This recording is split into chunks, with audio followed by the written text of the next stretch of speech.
मोटे तौर पे एक साल में कितना फसल ले लेते हैं इसमें? इसका कोई निश्चित नहीं है। जिस तरह किसी बार तो बहुत ज्यादा फ्रूट आ जाता है, मार्केट में फ्रूट का रेट नहीं मिलता, किसी साल फ्रूट कम होता है, उस साल रेट बढ़िया मिल जाता है, तो फिक्स कुछ नहीं है। पहले जब स्टार्टिंग मैंने लगाया था तब 1.5 लाख की बातें चला करती थी, आड़ू बाग 1.5 लाख पर एकड़ ठेके चला जाता है, बीच में कहीं कहीं पता लगता है कि 2.5 लाख में भी चला जाता है। तो मतलब ट्रेडिशनल खेती से हटकर ये करते हैं तो उसको बेनिफिट है। ट्रेडिशनल से तो बहुत बढ़िया है।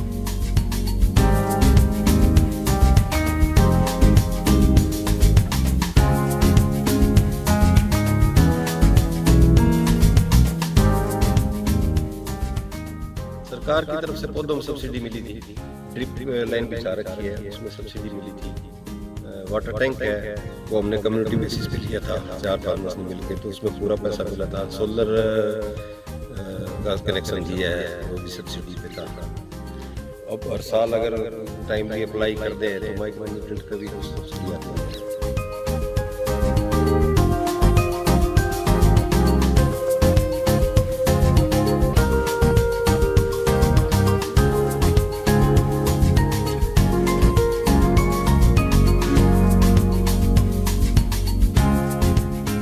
2016 में मैंने पौधे लगाए थे।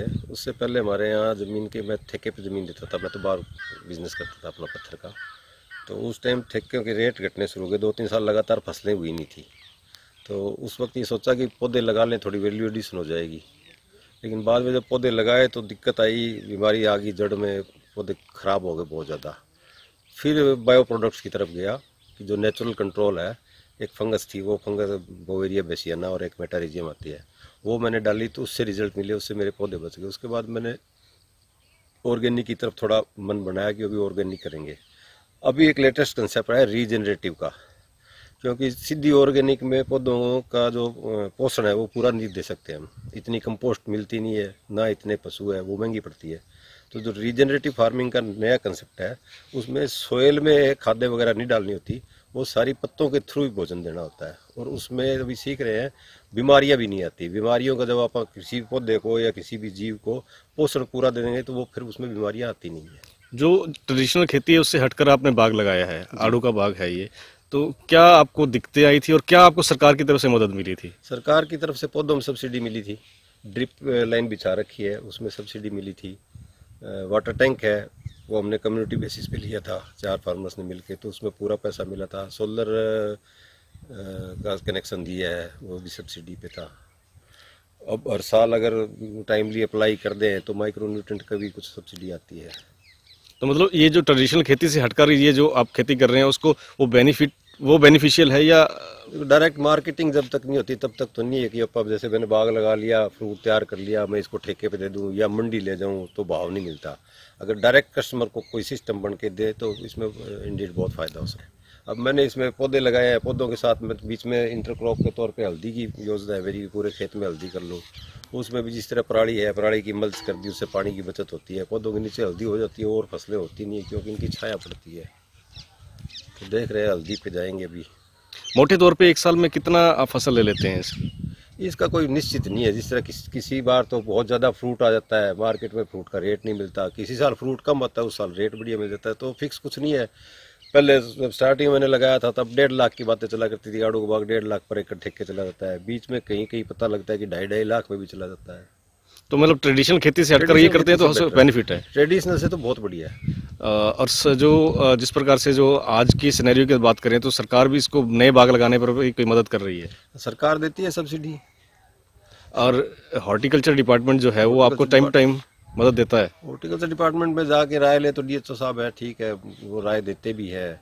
बाकी आजकल तो इंटरनेट आ गया, इसमें सारी दुनिया जुड़ी हुई है, नई नई चीज़ें डालते रहते हैं। बाहर की यूनिवर्सिटीज़ के प्रोफेसर हैं, उनके लेक्चर वगैरह आते रहते हैं। आप एक लॉ ग्रेजुएट हैं जी, और उसके बावजूद आप खेती को आपने अपनाया, क्या विजन क्या था? मैं इंग्लिश किया था 90 में, तो 2 साल सिनेमा स्कूल में मैं लेक्चर था। उसके बाद मैंने लॉ करके 2 साल प्रैक्टिस की, फिर मैं राजस्थान में पत्थर के काम में चला गया, बिजनेस में।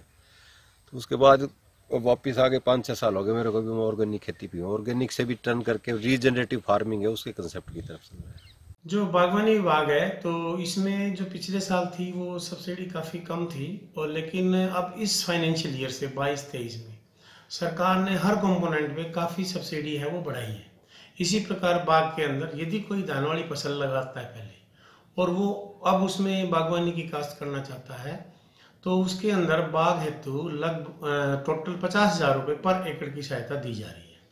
उसमें पहले साल 30,000, फिर 10,000 मेंटेनेंस के लिए सेकेंड ईयर, और फिर थर्ड ईयर फिर 10,000। और यदि कोई आम जो फसल उगा रहा है जैसे सरसों है, गेहूं है, उससे हटकर यदि बागवानी विविधीकरण अपना रहा है, उसको 43,000 दे रहे हैं। उसमें पहले साल 23, फिर 10 और फिर 10।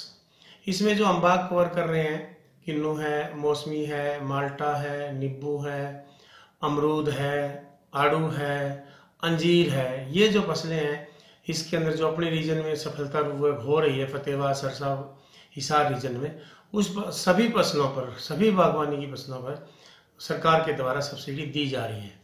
इसी प्रकार यदि कोई किसान दूसरी फसलों के सिवा बागवानी पे जैसे कन्वर्ट होता है, जैसे आपका इसमें सब्जी लगाता है, उसके लिए हम 15,000 पर एकड़, वो है सब्जी के ऊपर भी हम सहायता दे रहे हैं, जो कि पहले मात्र 8,000 रुपये पर एकड़ थी। तो अब इस साल 15,000 सरकार ने वो कर दिया है, लेकिन उसमें एक शर्त है कि वो इंटीग्रेटेड हाईटेक तरीके से, जैसे प्रोग्रेसिव फार्मर करते हैं उस तरह से हो, तभी सब्सिडी है। नॉर्मल यदि वो कास्ट करता है तो उस पर मतलब सब्जी के अंदर सब्सिडी नहीं है। जो एग्जिस्टिंग बाग हैं उनके लिए भी कोई योजना है? हाँ, यदि कोई बाग एग्जिस्टिंग है, जैसे आपका किन्नू का है या अमरूद का है या कोई आड़ू का है, यदि वो ट्रेनिंग प्रूनिंग उसके अंदर करता है तो 4 साल के बाद में जब फूटिंग पे आ जाता है और उसके वो कैनोपी मैनेजमेंट है, उसका कोई प्लांट्स मर गया है या कोई ऐसी दिक्कत है, तो उसमें हम 8,000 रुपये पर एकड़ की उसको कैनोपी मैनेजमेंट के लिए हम सहायता है, वो पुराने जो बाग एग्जिस्टिंग है उनको सहायता दे रहे हैं।